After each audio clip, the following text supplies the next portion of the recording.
Reaction ചെയ്യാൻ പോകുന്നത് ഒരു സോങ് ആണ്. ശരിക്കും ഇത് പടത്തിന്റെ പേരാണോ അല്ലെങ്കിൽ സോങ്ങിന്റെ പേരാണെന്ന് അറിയില്ല. മൂൺ വാക്ക് എന്നുള്ളത് ഒബിയസ്ലി പ്രഭുദേവ ആയതുകൊണ്ട് തന്നെ അതാണ് ഞാൻ ചോദിച്ചത്, പാട്ടിന്റെ പേരാണോ പടത്തിന്റെ പേരാണോ എന്നുള്ളത്. ഒരാളുടെ തമ്മിലിനകത്ത് ഇങ്ങനെ മറ്റേ അതുപോലെ ഉള്ളു ഡാൻസിനെ കാണിക്കുന്നത്. അപ്പം പടത്തിന്റെ പേര് മൂൺ വാക്ക്, എത്തു എന്നാണ് വീഡിയോ സോങ് എന്ന് പറഞ്ഞത്. മ്യൂസിക് പിന്നെയാണെങ്കിൽ ഇതിനകത്ത് ഡയറക്ടറിന്റെ പേരെന്നുള്ളത് മനോജ് നിർമ്മല ശ്രീധരൻ. കേൾക്കുന്ന സമയത്ത് ഒരു മലയാളി പേര് പോലെ ഭയങ്കര ഒരു 3 പേരാണോന്നും അറിയില്ല. അതും 3 ആളുകളുടെ പേരാണോ ഇനി ഒരാളുടെ പേര് തന്നെയാണോ അത് എന്നുള്ളത് അറിയില്ല. അപ്പൊ എന്തായാലും പ്രത്യേകിച്ച് AR റഹ്മാൻ പ്ലസ് പ്രഭുദേവ രണ്ടുപേരും വരുന്ന സമയത്ത് സംഭവം ഗംഭീരായിരിക്കും എന്ന് തോന്നുന്നുണ്ട്. അതുകൊണ്ടാണ് നമ്മൾ റിയാക്ഷൻ ചെയ്യാന്ന് വിചാരിച്ചത്. പാട്ട് പാടിയിരിക്കുന്നത് AR റഹ്മാൻ സാർ തന്നെയാണ്. അതിന്റെ ഏറ്റവും വലിയ എടുത്തവരെന്ന് വെച്ചാൽ നമ്മളെപ്പോഴും മാസ്റ്റർ എന്നല്ലേ അദ്ദേഹത്തിന് വിളിക്കാറ്, മ്യൂസിക് ഡയറക്ടർ. നമ്മളെ ഡാൻസ് മാസ്റ്ററും കൂടിയാണ് ഇപ്പുറത്തുള്ളത്. 2 മാസ്റ്റേഴ്സ് ഒന്നിക്കുമ്പോഴുള്ളത് സംഭവമായിരിക്കും. പിന്നെ മലയാളി പ്രസൻസ് വേറെ ഉണ്ട്, അജു വർഗീസ് അതുപോലെ അർജുൻ അശോകൻ, രണ്ടുപേരും സിനിമയിലുണ്ട്. അതാണ് സ്പെഷ്യാലിറ്റി. കാരണം അർജുൻ അശോകനുണ്ട്, അജു വർഗീസ്. എനിക്കും സംഭവം ഈ കുറേ കൂടി ഒരു ഡാൻസിന് ഇമ്പോർട്ടൻസ് കൊടുത്തിട്ടാണോ? പേരും അങ്ങനെ തന്നെയല്ലേ, മൂൺ വാക്ക് എന്നല്ലേ? അല്ല, ഞാൻ ഇതിന്റെ എന്തോ ഒരു പോസ്റ്റർ എന്തോ കണ്ടായിരുന്നു കേട്ടോ. അതിന്റെ അകത്ത് എനിക്കൊന്ന് AR റഹ്മാൻ സാറായിട്ട് തന്നെയാണ് വരുന്നത് തോന്നുന്നു. പടത്തിൽ അഭിനയിക്കുന്നുണ്ടെന്ന് തോന്നുന്നു. ഇതിന്റെ അകത്ത് എന്തൊക്കെയോ ഉണ്ട്, അറിയാം. നമുക്ക് കാണാം. റെഡി?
മറ്റേ ലോഗോ പോലെ ഉണ്ടായിരുന്നല്ലോ ബിഹൈൻഡ് വുഡ്സ് പ്രസന്റ് എന്ന്.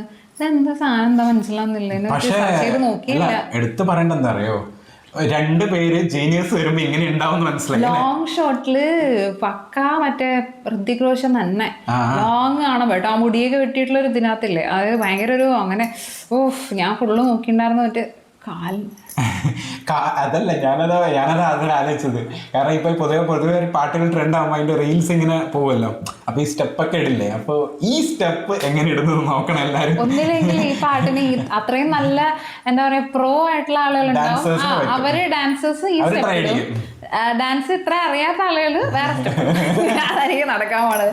അതായത് എന്താ പറയാ, പക്ഷെ സംഭവം എന്ന് വെച്ചാൽ അദ്ദേഹത്തിന്റെ എക്സ്പീരിയൻസ് ആണ് എനിക്ക് അത്രയും പറയാനുള്ളത്. അതായത് അദ്ദേഹത്തിന്റെ അത്രയും നാളായിട്ടുള്ള എക്സ്പീരിയൻസ് ആണ് ശരിക്കും നമ്മൾ കണ്ടത്. കാരണം കാലുവേനയും മുട്ടുവേനയൊക്കെ എടുത്ത് നടക്കേണ്ട പ്രായമാണ് ഇപ്പോൾ. ആ ഒരു പ്രായമൊക്കെ ഒരു ഏജ് കഴിയുമ്പോൾ തന്നെ നമുക്ക് എന്തായാലും കാലുവേനയും നടുവേനയൊക്കെ ഉണ്ടാവും. പക്ഷേ ബീങ് എ ഡാൻസർ അദ്ദേഹം നമുക്കറിയാം പണ്ടേ മുതലേ നമ്മൾ അദ്ദേഹം ഡാൻസ് ചെയ്യുന്ന കാണുന്നതാണ്. അപ്പോൾ അതേ എനർജി അതുക്കും മേലെ ആണെങ്കിലേ ഉള്ളൂ ഇപ്പോൾ. അപ്പോൾ അത്രയും ഗംഭീരമായിട്ട് പണ്ടത്തെക്കാളും എന്താ പറയുക ഗംഭീരമായിട്ട് അദ്ദേഹം അത്രയും ചെയ്യുന്ന, അതും നമുക്കൊട്ടും ഫീൽ ചെയ്യുന്നില്ല ടയർഡ്നെസ്. അതായത് പ്രത്യേകിച്ച് ആ സ്റ്റെപ്സ് ഒക്കെ നമ്മൾ കാണുമ്പോൾ ഭയങ്കര ഈസി ആയിട്ട് തോന്നും. അപ്പോൾ പല സ്റ്റെപ്പുകളും നമ്മൾ കാണുമ്പോൾ ഈസി ആയിട്ട് തോന്നുന്നതെന്ന് വെച്ചിട്ടുണ്ടെങ്കിൽ ആ സ്റ്റെപ്പ് ഈസി ആയതുകൊണ്ടല്ല, ആ കളിക്കുന്ന ആൾ അത്ര ഈസിലി കളിക്കുന്നതുകൊണ്ടാണ്. അത് എപ്പോഴാണ് മനസ്സിലാവുന്ന വെച്ചാൽ നമ്മൾ സ്വന്തമായിട്ട് എപ്പോഴെങ്കിലും ഏതെങ്കിലും ഒരു സ്റ്റെപ്പ് ഇട്ട് നോക്കുമ്പോൾ നമുക്ക് മനസ്സിലാവും എന്താ സാധനം എന്നുള്ളത്. കാരണം അതുവരെ നമ്മൾ കാണില്ലേ, നമ്മൾ കാണുമ്പോൾ വിചാരിക്കും ഇതൊക്കെ ഭയങ്കര സിമ്പിൾ അല്ലേ, ഇതൊക്കെ ഈസി, ഇത് എന്ത് സാധനം. പക്ഷേ അത് നമ്മൾ ചെയ്ത് നോക്കുമ്പോൾ നമുക്ക് അറിയാൻ പറ്റും എത്ര ഡിഫിക്കൽട്ടാണെന്ന്. ആൻഡ് ആ ഡിഫിക്കൽട്ടായിട്ടുള്ള സ്റ്റെപ്പിനെ അത്രത്തോളം ഈസി ആയിട്ട് നമ്മുടെ കണ്ണിനെ കുളിർക്കും. കാരണം നമ്മൾ ആസ് എ ഓഡിയൻസിന് ഒരിക്കലും ഒരു ഡാൻസ് കളിക്കുന്ന ആള് കളിക്കുമ്പോൾ തോന്നരുത് ഇയാൾ ഭയങ്കര കഷ്ടപ്പെട്ടാ കളിക്കുന്നതെന്ന്. അങ്ങനെ വരുമ്പോൾ നമുക്കൊരു ഇതായിരിക്കും. പക്ഷെ ഇതെന്ന് പറയുമ്പോൾ കാണാൻ എന്തൊരു ഭംഗിയാണ്, ഒരു രീതിയിലുള്ള ഒരു എന്താ പറയാ ഒരു ഡിഫിക്കൽട്ടിയും ഇല്ലാണ്ട് ഭയങ്കര കോർഡിനേഷനോട് കൂടിയിട്ട് കൊടുത്തില്ല. വെറുതെ അനാവശ്യമായിട്ടുള്ള കട്ട്സോ വിഷ്വൽ എഫക്ട്സോ ഒന്നും കൊടുക്കാണ്ട് ക്യാമറ ജസ്റ്റ് അങ്ങോട്ട് ചെറിയൊരു മൂവിങ് ഉണ്ടായിരുന്നു. ഡ്രസ് മാറ്റിയില്ല, സെയിം കോസ്റ്റ്യൂമിലാണ് ആ ഒരു ടോട്ടൽ സോങ് ഉള്ളത്. ആൻഡ് വന്ന് ഓരോ സ്ഥലത്തും കളിക്കുന്നു. പിന്നെ അത് മാത്രമല്ല എടുത്തു പറയേണ്ടതെന്ന് വെച്ചാൽ നമ്മൾ നേരത്തെ പറഞ്ഞില്ലേ മാസ്റ്ററാണ് ഡാൻസ് ചെയ്യുന്നത്, അതുപോലെ തന്നെ ബാക്കിൽ മേസ്ട്രോ ഉള്ളത് കൊണ്ട് തന്നെ ആ പാട്ട് പാടുന്നതിൻ്റെയും പിന്നെ അതുപോലെ തന്നെ ബീറ്റ്സ് ഒന്നും പറയാനില്ല. കാരണം വെച്ചാൽ അവസാനത്തൊട്ട് ചെണ്ടയൊക്കെ കയറ്റി അങ്ങോട്ട് കൊണ്ടേക്കളന്നല്ലേ, അതായത് ഒരു പൂരം പോലെ ആയിക്കളഞ്ഞ അവസാനം തൊട്ട് അങ്ങനെ ഫുള്ള് എനിക്ക് തോന്നുന്നു ഈ ഒരു സോങ് കംപ്ലീറ്റ്ലി ഡാൻസിന് വേണ്ടി ഡെഡിക്കേറ്റ് ചെയ്ത സാധനം അല്ലേ, അങ്ങനെ ഉള്ളു. കാരണം ലിറിക്സ് ഒക്കെ അങ്ങനെ മറ്റേ രീതിയിൽ കേൾക്കാൻ പറ്റുന്നില്ല, കൂടുതൽ കേൾക്കുന്നത് ആ ഒരു ബീറ്റ് തന്നെയാണ്. അവസാനം ആ ഒരു ചെണ്ടയും കൂടി കൊണ്ടുവന്ന സമയത്താണെങ്കിൽ അത് ഗംഭീരമായിട്ടുണ്ടായിരുന്നു. ചെണ്ടയുടെ സ്ഥലത്ത് വേണമെങ്കിൽ സ്റ്റെപ്സ് ഒന്ന് വേണമെങ്കിൽ മാറ്റായിരുന്നു തോന്നി.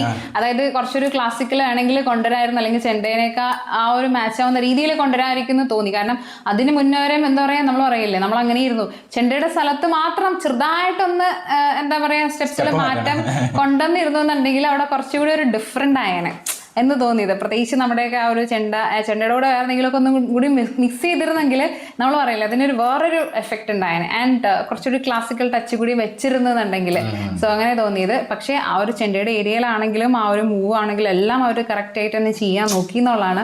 പിന്നെ ഇതിനകത്ത് ഇത്ര സിംഗിൾ ഷോട്ട് ഉണ്ടായിരുന്നു എന്നുള്ളതൊന്നും നോക്കാൻ പറ്റിയില്ല. കാരണം മോസ്റ്റ് ഓഫ് ദി ടൈം നമ്മൾ അദ്ദേഹത്തെ നോക്കിക്കൊണ്ടിട്ട് ഇത് എങ്ങനെയായിരുന്നു എവിടേക്കാണ് അത് കട്ട് ചെയ്തേക്കുന്നത് നമുക്ക് ശ്രദ്ധിക്കാൻ പറ്റിയില്ല. ഫസ്റ്റ് ടൈം ആയിട്ട് നമ്മൾ കാണുന്നത്